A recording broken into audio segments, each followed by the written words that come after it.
अच्छा, I am sorry, I think we have lost some of those questions. तो अगर कोई अपने questions दोबारा chat box में दे दे तो we can answer them.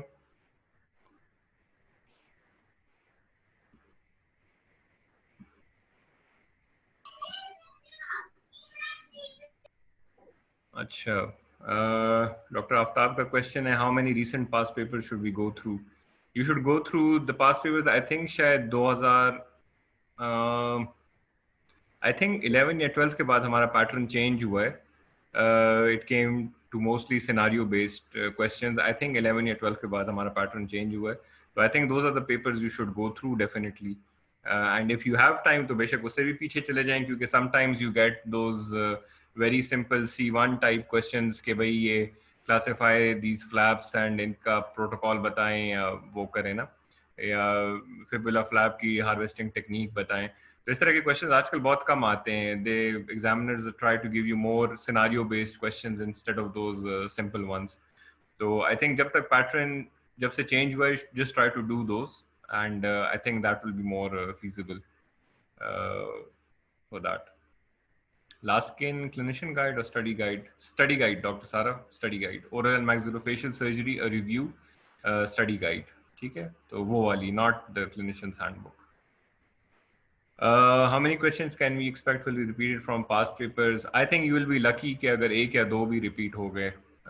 Like I said, मेरे पेपर में ये MRSA का एक क्वेश्चन रिपीट हुआ था और एक ये क्या कहते हैं डबल चिन वाला ये रिपीट हुआ था, but that's it. So I wouldn't put too much stock in expecting a repeat of past questions. Like 18-20 question में से 2 रिपीट होना इज नॉट अ लॉट. ठीक है. ठीक है, Dr. Maya, just give me a reminder after this webinar is over and I'll share that book in all of the groups, inshallah. अच्छा जी, बाकी किसी के, I think we still had some 12 messages that I had not read. तो किसी के अगर questions रहते हैं तो please बता दें. और निगम, if you want to add something, sorry, I think मैंने फिर आपको mute कर दिया.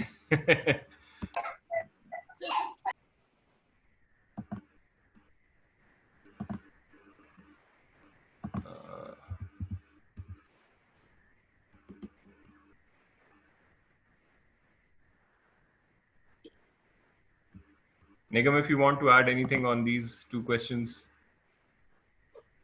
Sorry, कौन से 2 questions आप लोग discuss कर रहे थे? I joined in a bit late. ये past papers वाला कि कितने past papers करने चाहिए, कितने पुराने? Past papers, I would say कि they are, we are bit focusing on past papers, लेकिन ये past papers सिर्फ आपकी practice के लिए है. मेरे exam में कोई question repeat नहीं हुआ था past papers का, all were the new questions.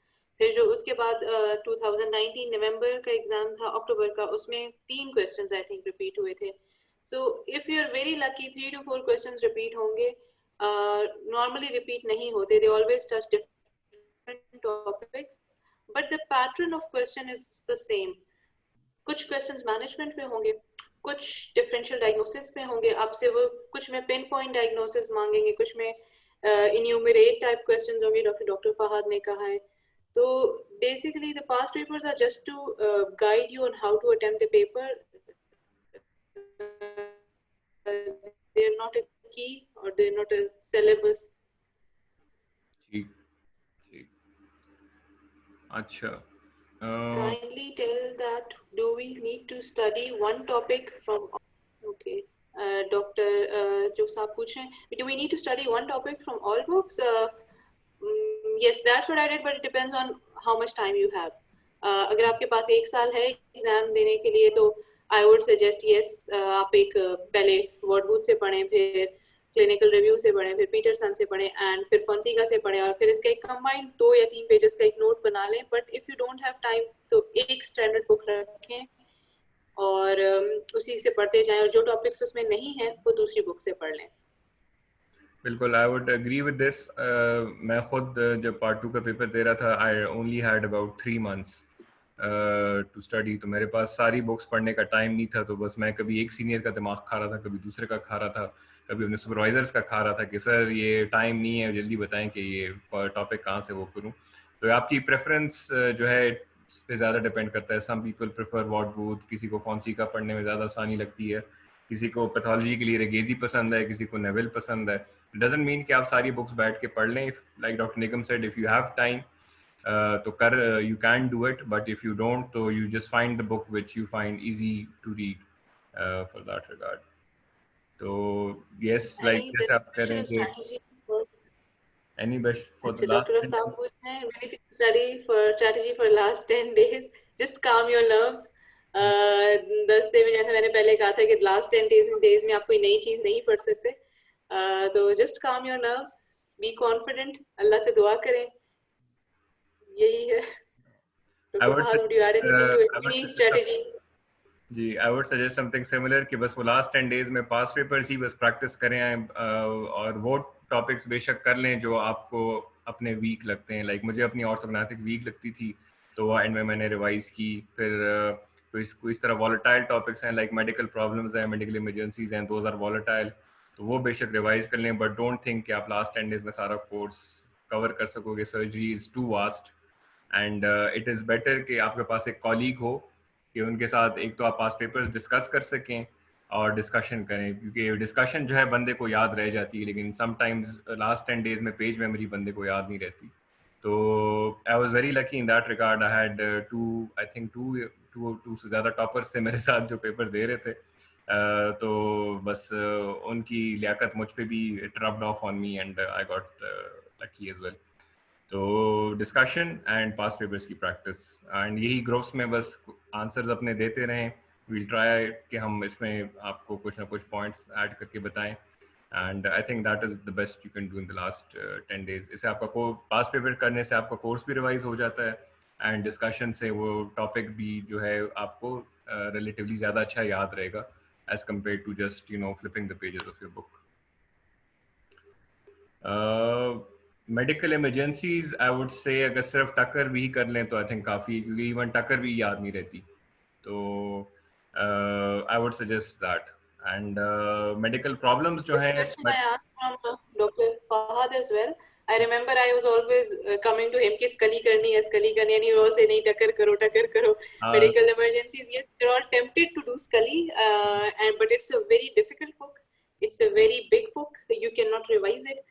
And में आप बिलीव मी और नॉट आपसे जो टक्कर के पॉइंट्स है ना वो भी अगर आप क्वेश्चन अटेम्प्ट करोगे तो 2-3 पॉइंट्स आपके रह जाएंगे. You will forget a few points. So it's better कि आप उसको टक्कर के जो पॉइंट्स हैं वो आपके फिंगर टिप्स पे हो. In this regard, I'll just suggest कि मैंने खुद personally स्कली में से सिर्फ hematology I think की थी और occupational hazards किए थे, because bleeding disorders obviously they are very relevant to our practice. तो hematology आपकी अच्छी होनी चाहिए, especially coagulopathies inherited and acquired. तो ये हीमोफीलिया वगैरह हो गया, वारफरिन क्लोपिडोग्रिल पे पेशेंट की मैनेजमेंट, ये भी जो नोक्स आए हुए हैं डायरेक्ट फैक्टर 10 इनहिबिटर्स वगैरह जो हैं ये आपको बहुत अच्छे आने चाहिए. इस पे क्वेश्चंस आ चुके हैं. इनफैक्ट मेरी एक सीनियर थी, उनसे ये आईएमएम के टॉक में पूछा गया था, भाई एंटीकोगुलेंट्स के बारे में कुछ नया बताओ ना, क्लोपिडोग्रिल ये तो पुरानी चीज़ है.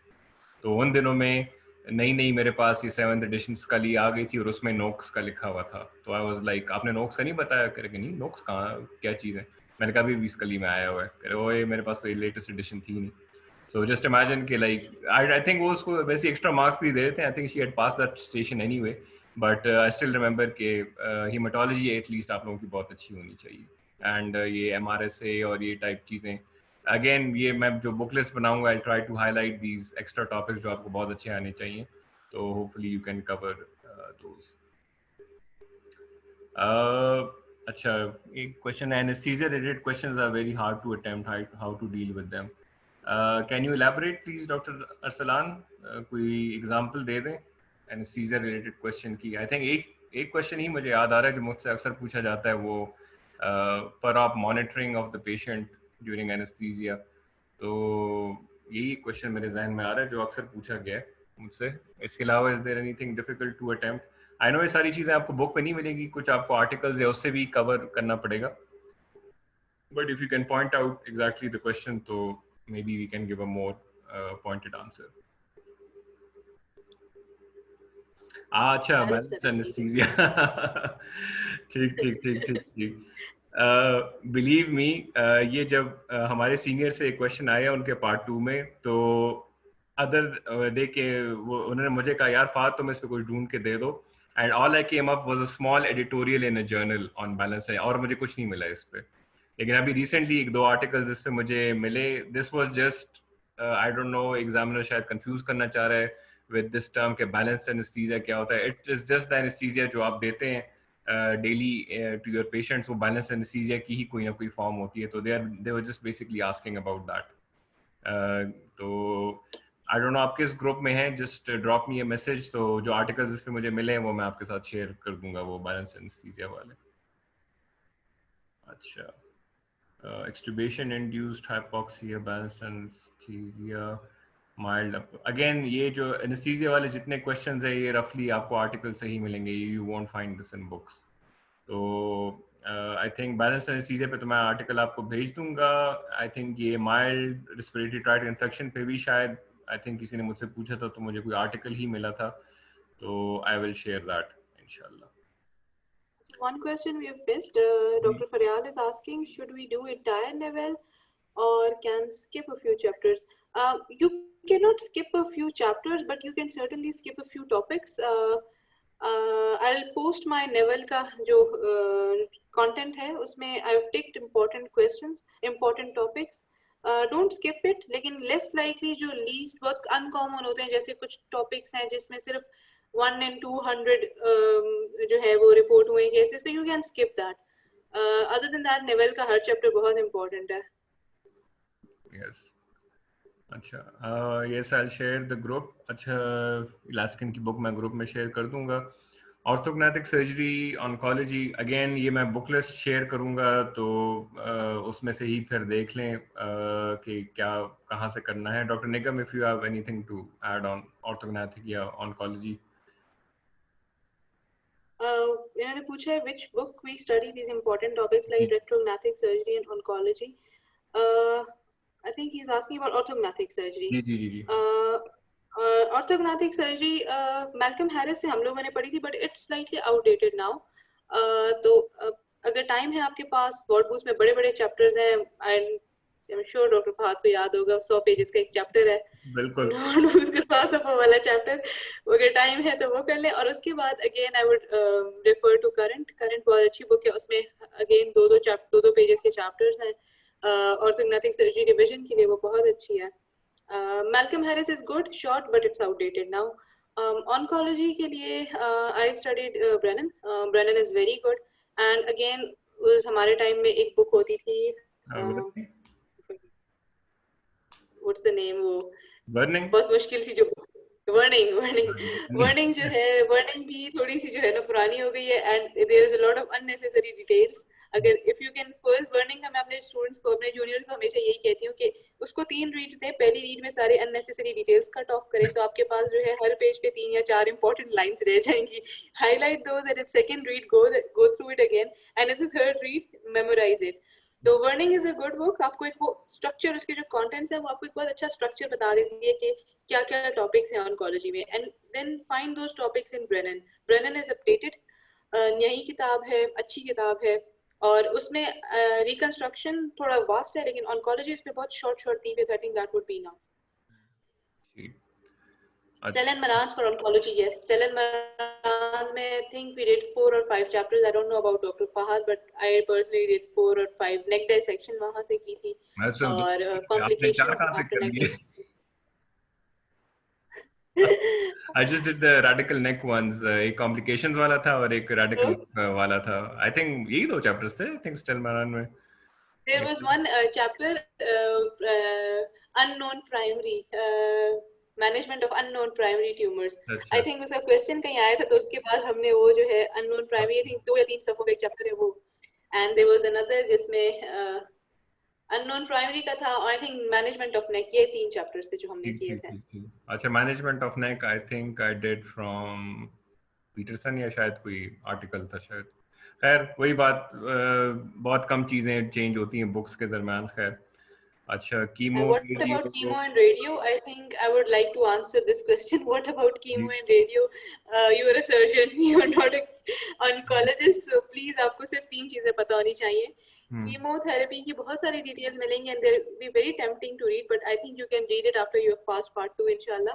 लेकिन पहले कीमो में जो है आपको सिर्फ जो मेन कीमोथेरेप्यूटिक ड्रग्स हैं उनके नाम और उनके कॉम्बिनेशंस पता होने चाहिए। और रेडियोथेरेपी में 3-4 चीजें कि प्रोटॉन बीम थेरेपी क्या है, न्यूट्रॉन बीम थेरेपी क्या है, आईएमआरटी क्या है, तो और डोज फ्रैक्शनेशन जो होती है वो आपको पता होनी चाहिए। मैक्सिमम आई थिंक जो टकर में डिटेल है इवन दैट इज इनफ। और अगर बहुत ज्यादा पढ़नी है तो देयर इज अ बुक जो जिस 100 क्लिनिकल केसेस बाय शाहरुख अल बगेरी, उसमें कीमो और रेडियो का कुछ चैप्टर्स में जो है बहुत अच्छा, रेडियोथेरेपी का स्पेशली बहुत अच्छा दिया हुआ है, तो you can read it from there, but please don't waste time on 3-4 things I would suggest। Radiotherapy की डिटेल्स में ना जाएं, कीमोथेरेपी की डिटेल्स में ना जाएं। और कुछ लोग जो है वो जेनेटिक्स में बहुत चले जाते हैं। Genetics I don't think, we are surgeons right, तो आपसे वो सर्जरी पॉइंट ऑफ व्यू से चीजें एक्सपेक्ट करते हैं। और अगर ऐसा कोई क्वेश्चन आ जाता है तो बस feel free to refer the patient to oncologist and radiation oncologist, you should write this, consultation लिख दें। ठीक। अच्छा, एक और क्वेश्चन डॉक्टर आफ्ताब का कि कोविड-19 रिलेटेड क्वेश्चंस आ जाएं तो क्या करें?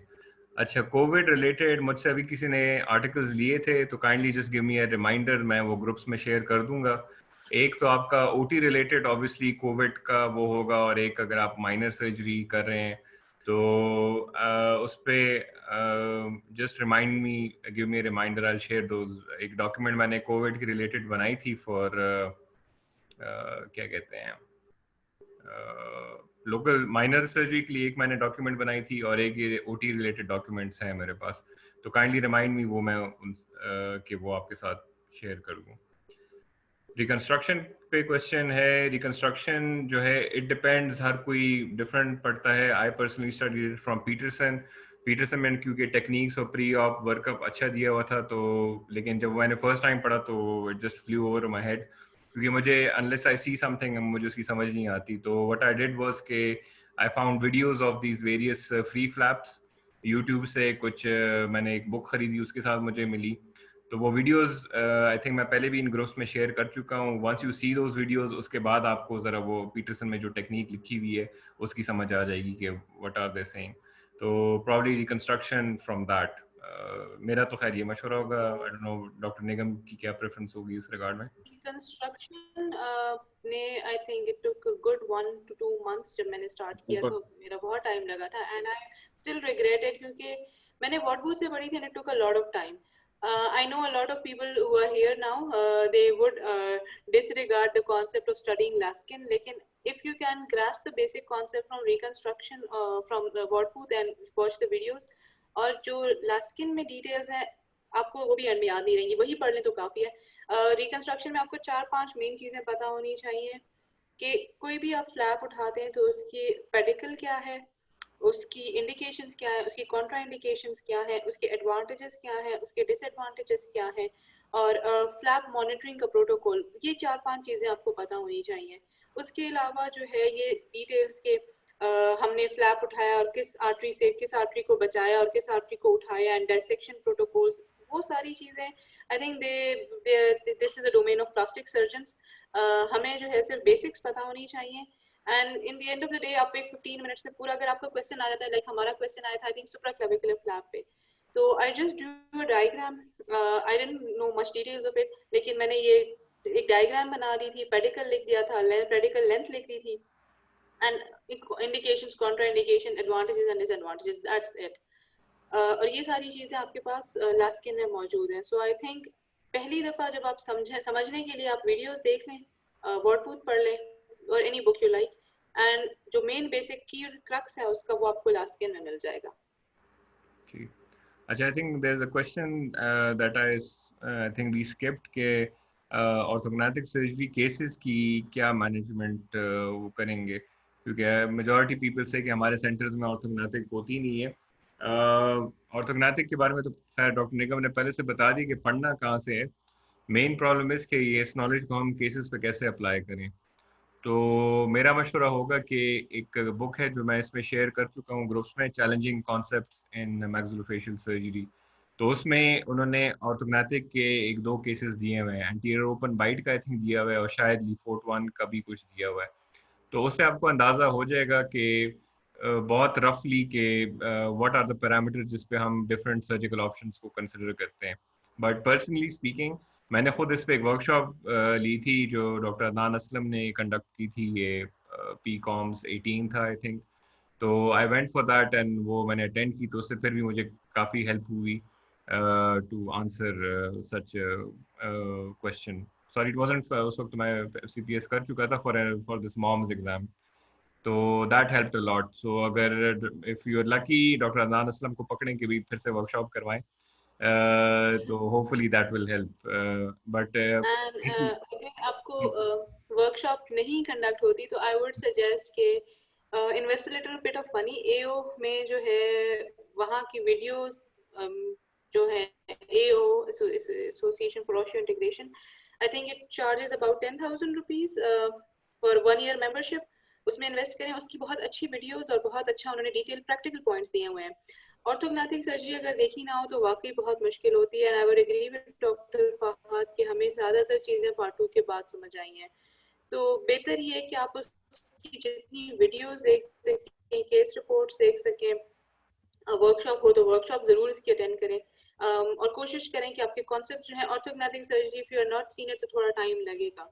But if you watch videos I think it would be easier अगर आप थोड़ा सा जो है उसको लॉजिकली इंटरप्रेट कर सकें और बुकिश नॉलेज के साथ रिलेट कर सकें.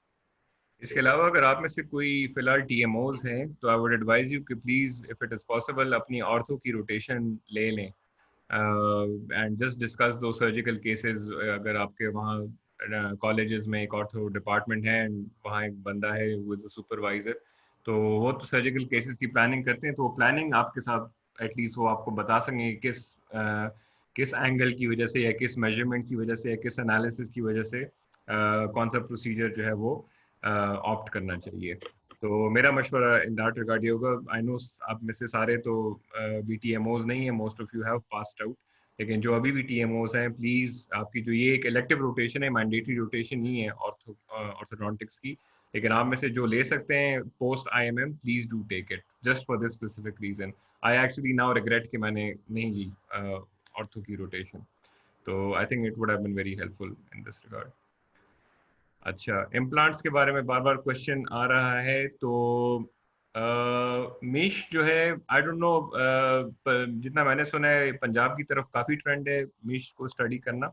हमारे यहाँ KB में कोई मिश नहीं पढ़ता फॉर दिस. हम यही पीटरसन और टकर को ही पढ़ते थे. एंड इसके साथ आई वुड एडवाइज यू के लास्किन को भी पढ़ लें इम्प्लांट्स के लिए, क्योंकि उसमें भी कुछ इस तरह एल्गोरिदम्स वगैरह दिए हुए हैं कि भाई different type of sinus classification में आपको क्या करना है, और पेरी इम्प्लांटाइटिस की जो मैनेजमेंट है वो उसमें आई थिंक काफ़ी अच्छी दी हुई है. सो आई वुड सजेस्ट अगर आपके पास सॉरी अगर can I R you done doctor हाँ फहद? Please please please. अच्छा, अगर आपके पास टाइम है तो मिश जरूर पढ़ें because lot of examiners they conduct workshop on implants and they do ask difficult questions specially in viva. मुझे वाइवा में बहुत जो है फंसाया था इम्प्लांट्स में. तो अगर टाइम है तो Misch is a very good book and it's not a very big book, पढ़ सकते हैं. Other than that contemporary is enough. और कंटेम्प्रेरी के बाद अगेन शाहरुख पढ़ सकते हैं. और यस मैं वो थी. I would request please mute yourselves. Mute कर दिए अच्छा, मैंने. तो मिश अगर टाइम है तो पढ़े, नहीं तो contemporary I think is enough. The Tucker जो है बिल्कुल.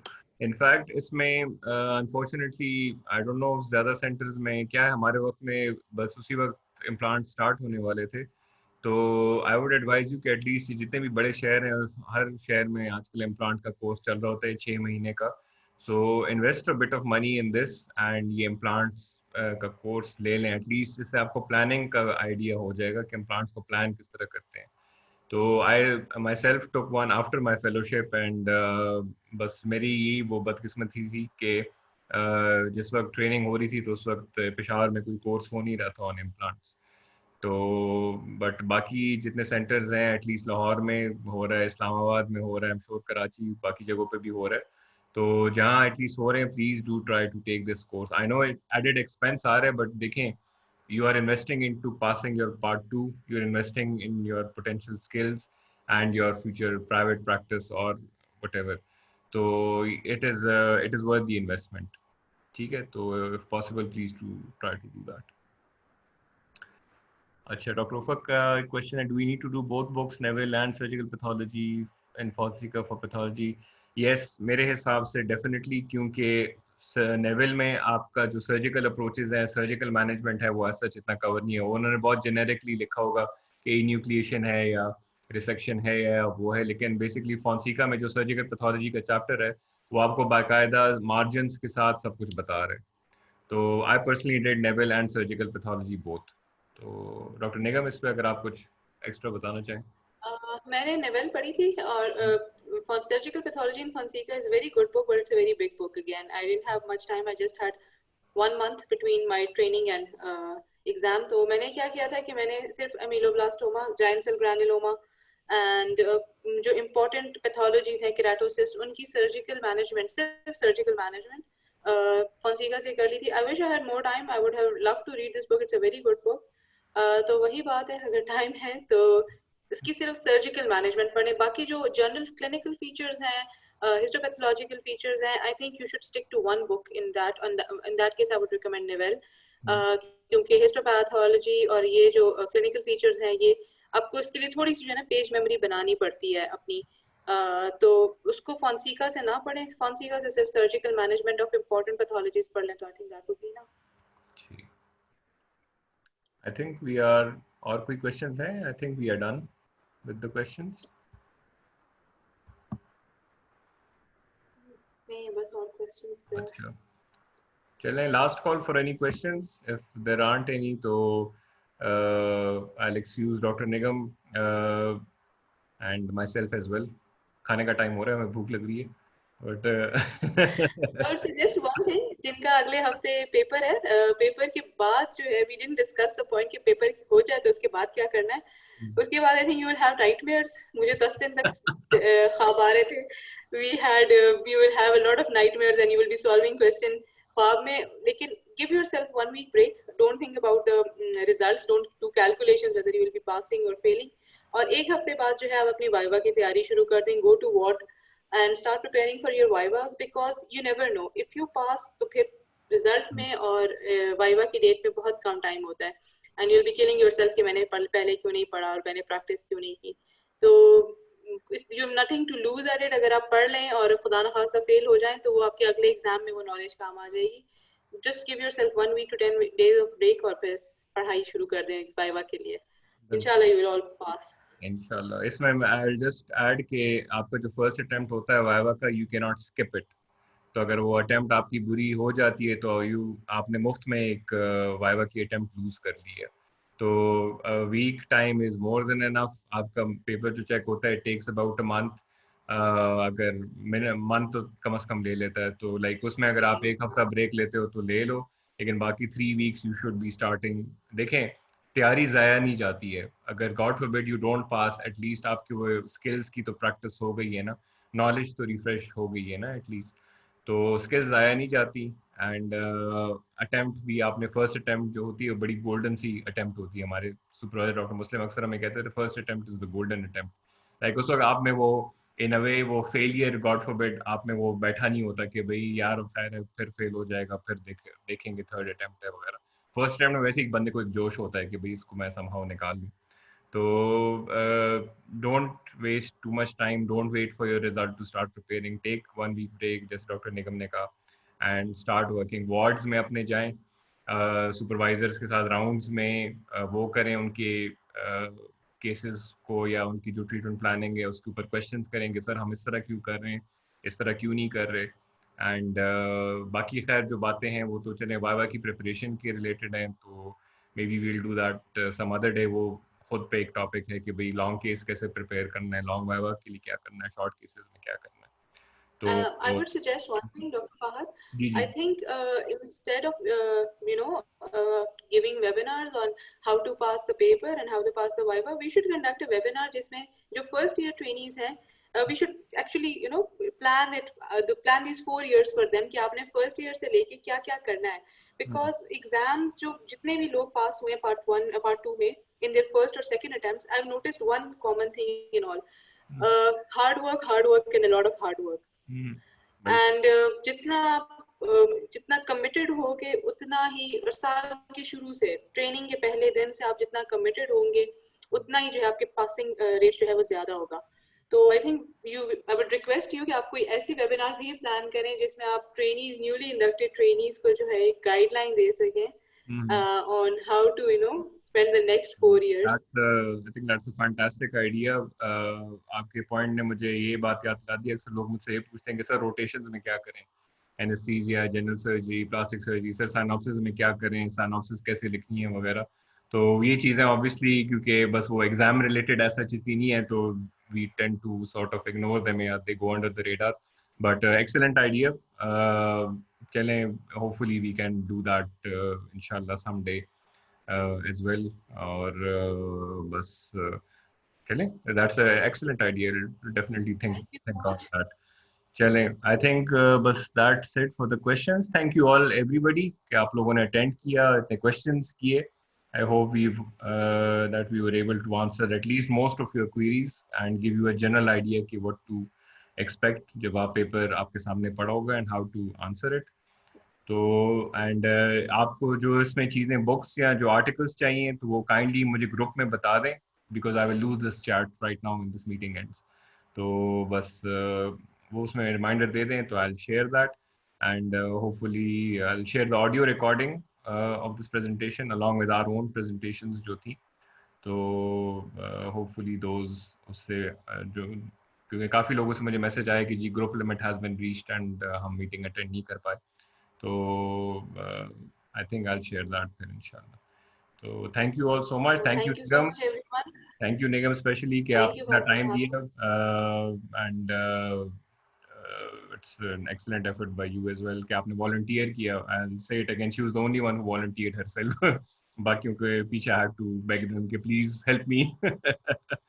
So inshallah we'll be conducting more webinars, kind of increase the bonding as well. Trainees के साथ interaction हो जाता है. अब तो हम जो है बिल्कुल ही out of touch हो गए हैं, लेकिन ये कि इस तरह के webinar से we get in touch and हमारी अपनी knowledge भी बहुत refresh हो जाती है. So inshallah we will be conducting another one soon for you guys. Thank you so much. Inshallah. Thank you again and see you soon.